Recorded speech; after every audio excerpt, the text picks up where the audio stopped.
नमस्कार दोस्तों, आशा है सब लोग ठीक होंगे। आप हम आज आज जो है हम आपको थोड़ा संविधान के बारे में बताएंगे कि ये कैसे क्या बना और संविधान ज़रूरी है कि नहीं ज़रूरी है और संविधान आखिर क्या होता है, इसके बारे में हम बताएंगे। ये जो राज्य व्यवस्था का एक पार्ट है संविधान, जिसको इंग्लिश में बोला जाता है पॉलिटी, और पॉलिटी को हिंदी में बोला जाता है राज्य व्यवस्था। तो आपको बता दें, अगर राज्य व्यवस्था की बात की जाए तो राज्य व्यवस्था ये दो शब्दों से मिलकर बना है। तो राज्य और एक व्यवस्था का मतलब होता है कानून, मतलब कोई नियम, ठीक है।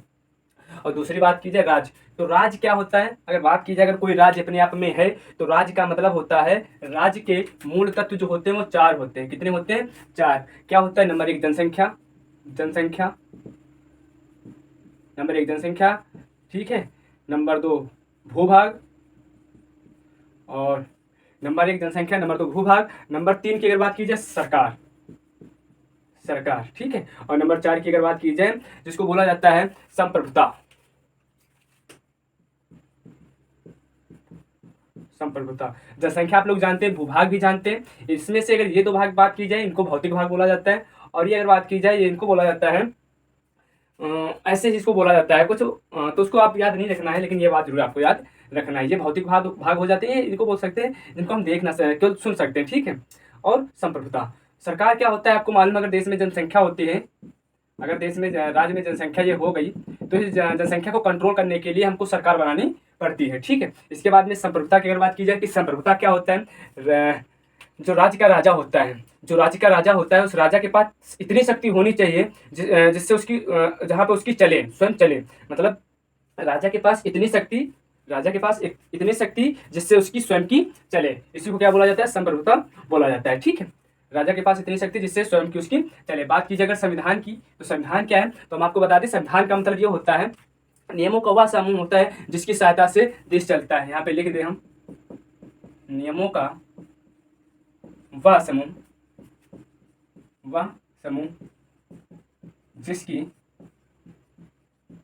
सहायता से, जिसकी सहायता से देश चलता है। नियमों का वह समूह होता है जिसकी सहायता से हमारा देश चलता है, इसी को बोला जाता है संविधान, ठीक है। अब बात की जाए संविधान की, आप ये देख पा रहे हो जो संविधान है, संविधान दो प्रकार का होता है, एक होता है लिखित, एक होता है लिखित और एक होता है अलिखित। अब लिखित अलिखित में क्या मतलब है, हमको मालूम सभी को कि हमारे वहाँ जो हमारा जो संविधान है उसको लिखा गया है, काफ़ी टाइम लगा, ठीक है। किन किन लोगों ने लिखा ये सब हम आपको आगे बताएंगे। और जो अलिखित होता है ये लिखा नहीं जाता है, ये कह सकते हैं कि ये प्रथाओं पर आधारित होता है। जैसे भारत का, हमारे भारत का लिखित है, अमेरिका का लिखित है, अमेरिका और अफ्रीका, अफ्रीका, ये जो संविधान है यहाँ पे ये लिखित है। और दूसरी अगर बात की जाए अलिखित, देखो किताब यहाँ भी है और किताब यहाँ भी, संविधान की मोटी किताब यहाँ भी है और किताब की मोटी किताब यहाँ भी है, लेकिन ये जो है अलिखित मतलब ये लिखा नहीं गया बैठ के, ये केवल प्रथाओं के आधार पे राजाओं ने कहा कि हाँ ये है, बस वही लिख दिया गया और कुछ लिखा बैठ के नहीं गया है। तो एक इस पे आधारित है, प्रथाओं पे, प्रथाओं पर आधारित, प्रथाओं पर आधारित है। बात की जाए कौन कौन से, जैसे ब्रिटेन आपका हो गया, ब्रिटेन, सऊदी अरब, सऊदी अरब, ठीक, कनाडा, ये है जो क्या है प्रथाओं पर आधारित, मतलब यहाँ का संविधान लिखा नहीं गया है, ठीक। अब हम अगर बात करें इस संविधान से, छोटे छोटे क्वेश्चन आपको हम बता देते हैं कि संविधान से क्वेश्चन कैसे बन सकते हैं। यहाँ पे संविधान बहुत ज्यादा यहाँ से कुछ क्वेश्चन पूछे जाते हैं जिनको हम बता दें। यहाँ से क्वेश्चन बनते हैं कि विश्व में संविधान सबसे बड़ा, विश्व में संविधान सबसे बड़ा कौन सा है? विश्व में हम यहाँ पे लिखे दें विश्व में, विश्व में। तो अगर आपसे पूछे सबसे बड़ा, सबसे बड़ा मतलब विश्व में सबसे बड़ा संविधान किसका है? सबसे बड़ा जो आपका है भारत का है। कहाँ का है? भारत का। और फिर इसी के अपोजिट में जाएगा छोटा, कि विश्व का सबसे छोटा, तो विश्व का सबसे छोटा जो है वो है आपका अमेरिका, वो है आपका अमेरिका। कि विश्व का सबसे छोटा कौन सा है? अमेरिका। मात्र मात्र 17 आर्टिकल हैं, 17 अनुच्छेद हैं, मात्र 17 अनुच्छेद है, ठीक। अब दूसरा क्वेश्चन बनेगा कि विश्व का सबसे पुराना, कि विश्व का सबसे पुराना, तो विश्व का सबसे पुराने की अगर बात की जाए, पुराना, विश्व का सबसे पुराना अमेरिका है। अब यहां से एक और क्वेश्चन बनेगा कि विश्व का सबसे नया, विश्व का सबसे नया, तो विश्व का सबसे नया है क्यूबा, क्यूबा का, क्यूबा का जो 2019 में पहले भी बना था, उसमें कुछ हेर फेर किया गया, बन गया, ठीक। ये बताओ इतनी बात समझ में आई आप लोगों के बात, ठीक। अब इसके बाद में यहाँ पे हमने कुछ चीज़ें लिखी, मतलब भारत में संविधान बनेगा कि नहीं बनेगा, ये सब कैसे क्या होगा, इसके लिए आपको बता दें संविधान सभा की मांग। यहाँ पे कुछ लोगों ने क्या की थी, संविधान सभा की मांग की थी। तो 1895 में एक नेता थे बाल गंगाधर तिलक, बाल गंगाधर तिलक ने संविधान सभा की मांग की थी, और भी अनौपचारिक थी, ठीक है, अनौपचारिक मांग की थी। उसके बाद में 1924 में गांधी जी ने मांग की थी, गांधी जी ने, और जिन्होंने इन्होंने अपनी मांग जो की थी, उस मांग की थी यंग इंडिया मैगजीन में, यंग इंडिया मैगजीन में अपनी मांग को रखा था। इसके बाद में 1924 में मोतीलाल नेहरू ने की थी, मोतीलाल नेहरू। इसके बाद में 1934 में एक नाम सुना होगा आप लोगों ने, एम एन राय। इसको पूरा नाम होता है मनवेंद्र, पूरा नाम है इसका मनवेंद्र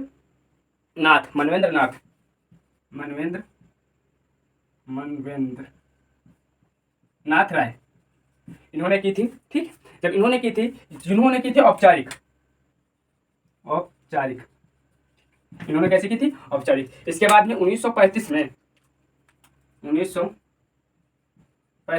कांग्रेस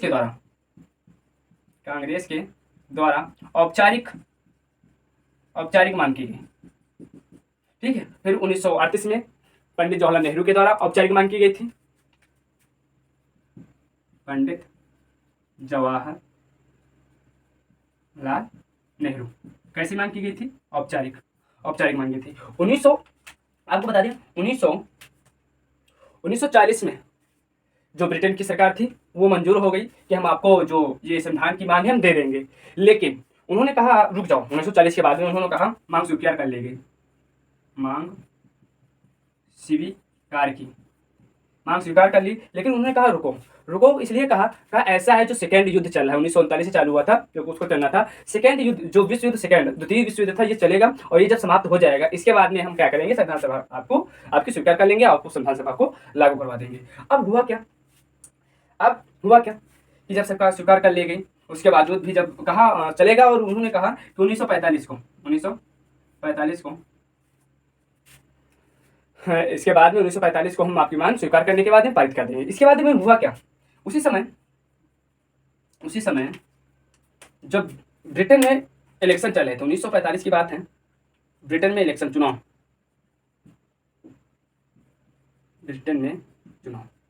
पीएम का। अच्छा, ये यहाँ पे जो पीएम था, दो यहाँ पे पार्टी हैं, आपको बता दें, दो पार्टियां थी, उनके बीच में क्या चल रहा था, चुनाव चल रहा था। जब ये चुनाव चल रहा था, यहाँ पे जो दो पार्टियां थी, उनमें से आपको बता दें, एक जो थी कंजर्वेटिव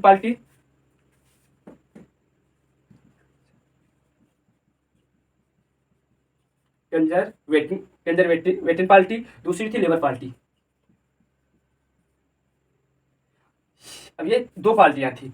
यहाँ इसका जो पीएम था पहले से था, इसने कहा था कि 1945 को हम चुनाव, मतलब आज़ादी के बाद में, सॉरी सेकेंड युद्ध जो होगा, विश्व युद्ध, उसके बाद में हम आपकी संविधान सभा को पारित कर देंगे। यहाँ पे हुआ क्या, आपको बता दें, यहाँ का जब इस समय पीएम था, यहाँ का जो पीएम था, विस्टिन चर्चित बोले, पीएम चर्चित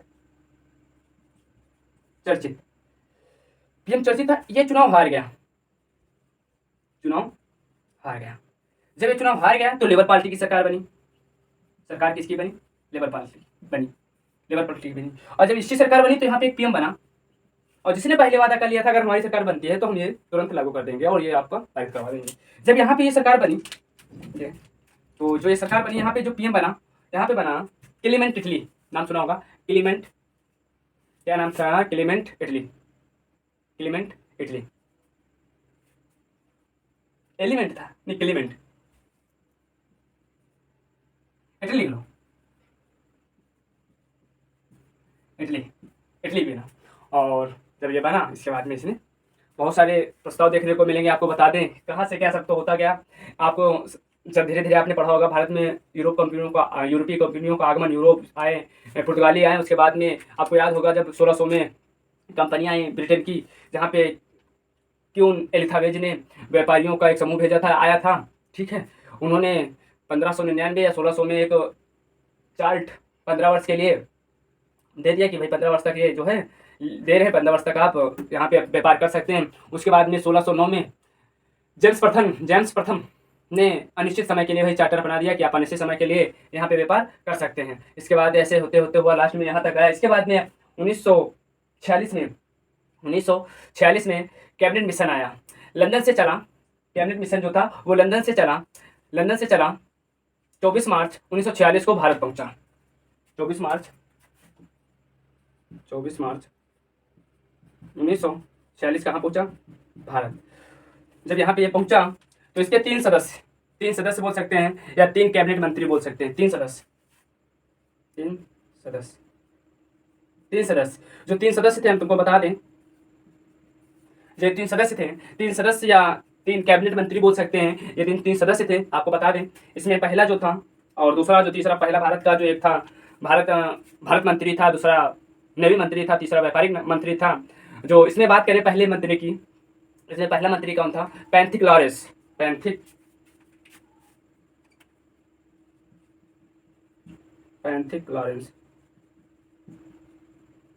पैंथिक लॉरेंस था जो भारत का मंत्री था, जो भारत मंत्री था। इसके बाद में दूसरा एवी अलेक्जेंडर,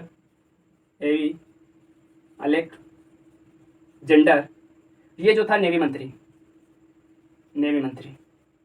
अब ऐसे तो आएगा नहीं भाई, कोई दूसरे जगह से पार्टी आती नहीं, कैबिनेट मिशन आया ब्रिटेन से, अब ऐसा तो होगा नहीं भाई, हवाई में कोई आ जाएंगे, कोई ना कोई अच्छे इंसान तो आएंगे। तो पहला तो पैंथिक लॉरेंस था जो भारत मंत्री था, दूसरा एवी अलेक्जेंडर जो नेवी मंत्री था। जो तीसरा आया था वो था स्टेफोर्ड क्रिप्स व्यापार मंत्री। स्टेफोर्ड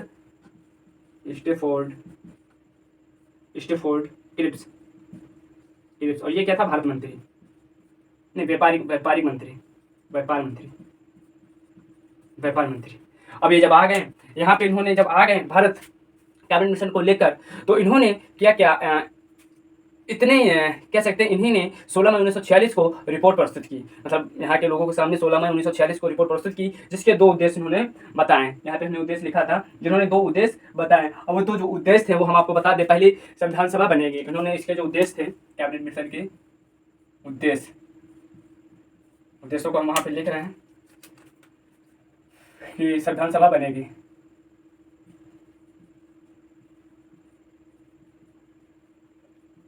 पहली इनका उद्देश्य क्या था? संविधान सभा बनेगी। दूसरा इनका उद्देश्य था वो हम ये कह सकते हैं, इतनी गर्मी होती है कुछ कह नहीं सकते।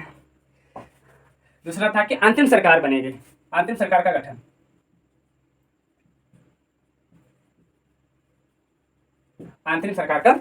ये बताया गया। ठीक, इसके बाद में ये सब हो जाने के बाद में अब यहाँ पे आप सभी को मालूम होगा कि कुछ सदस्यों की आवश्यकता पड़ी थी, जिसमें कुल सदस्य 389 सदस्यों ने भाग लिया था। उन 300 सदस्यों में 93 जो सदस्य थे वो देशी रियासतों से आए हुए थे और 292 ब्रिटिश से आए हुए थे। और जो 4 सदस्य थे वो कमिश्नरी प्रांतों से आए हुए थे, अलग अलग प्रांतों से आए हुए थे।